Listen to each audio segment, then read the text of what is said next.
It was September 2016 and Park, a newspaper reporter in Seoul, was turning off her computer on the last working day of the week and preparing to meet a friend, who received a call from her editor giving her a clue from a reputable source in the police. He told me the police are busy investigating a big case related to a big star named Jong Joon-jung and sex films that have been secretly recorded. Jong was a great singer and songwriter in the band Drag Restaurant and a television celebrity whose millions loved him. But that source had said that Jong-un's girlfriend had accused him of secretly filming him during sex, a crime they call mocha in South Korea. Jong Joon-young was one of K-pop's biggest stars when scandal was revealed about him. Park canceled her dinner schedule and one night returned to the office to meet with her editor. "We just didn't want to miss this big news," Park recalled. "I broke the news Friday night at 22:50. In no way did I think it would get that big." Within minutes the issue became headline news across South Korea. "The media reacted frantically," he says. Jong's management team immediately sprang into action, releasing a statement calling the police investigation a trivial matter, and magnified by the media. Jong's fans quickly accused his girlfriend of lying about the star. They then stormed the park. "The media played a negative role and I was shouldering the heaviness of this," he says. The reporter faced a slap in the face of offensive online remarks and malicious emails. People circulated pictures of her face and body on the internet and insulted her. He says people were calling his editor and threatening him, "If you don't fire him, we'll burn down your newspaper building." Park Hyo-sil says she received death threats. "They were threatening me with death," Park says. "My husband was extremely worried and wanted me not to go to the office and not even go out of the house because things seemed too dangerous." Park 4. 6 months later the harassment intensified. "They called me first thing in the morning. And those calls went on for about 3-4 hours. When they saw I wasn't answering the phone, they started sending me pornographic images." The park was inundated with heaps of thousands of messages every day. "I was pregnant, and I was extremely shocked," she says. "I was so spiritually crushed that it was hard for me to even get out of the house. After that, I had 2 miscarriages, and now I have no children." While that may not have been the only reason for the miscarriage, Park believes the resulting stress probably played a role in her miscarriage of fetuses. "I'm sure it's had an impact," he says confidently.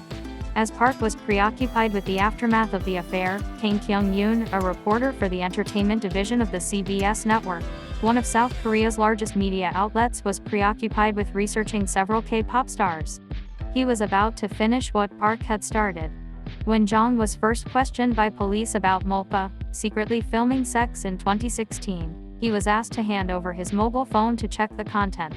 He didn't, and instead put his phone handset in the hands of a private data review company, a decision he never explained about. Unbeknownst to Jong at the time, a copy of his phone data had been obtained. 3 years later, an anonymous informant gained access to it and decided to leak this data. Eventually, the content reached Kang's hands. Kang says of the moment he viewed the phone data, "It still comes in handy when I think about it before." He had been expecting to see films featuring Jong and his girlfriend, which Park had made news of in 2016. But that was not the case. Instead, he discovered a chat group in which scores of sexually explicit video and images of women passed out had been shared between Jong and the other male K-pop stars in that group. The group also featured Junghoon, the lead guitarist of the rock band FTT Island, and Seungri, a big star who was a member of the K-pop supergroup Big Bang. The more Kang dug into the group, he ran into disturbing conversations that recounted details of the gang rape of the unconscious woman who had bumped into a place after her head fell.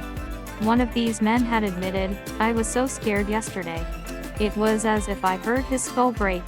Jong had written in response, literally, "I experienced the most laughable night of my entire life." These findings shocked Kang greatly. "They were so creepy, treating women like playthings," she says. Kang also saw messages suggesting a senior police officer was protecting the group. He knew he had to shine a light on this dark side of the K-pop industry, even if it meant enduring persecution for himself. Kang continued his research, and when he was able to gather sufficient evidence, he published a report in which he exposed the behavior of members of the chat group, including Jong Choi and Seungri. But this time there was a difference. After the publication of Kang's story, the authorities quickly stepped in, and Jong was the first to be arrested. The case encouraged other victims to step forward and file a lawsuit against these stars. It took a lot of courage to do that. All victims had seen was how people took a stand against him in 2016, when Jong's girlfriend reported his behavior.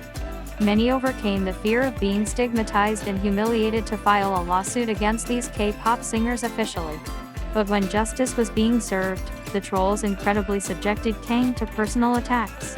At the time I was pregnant, Kang says. So they used to call me a whore feminist. Leftist whore feminist.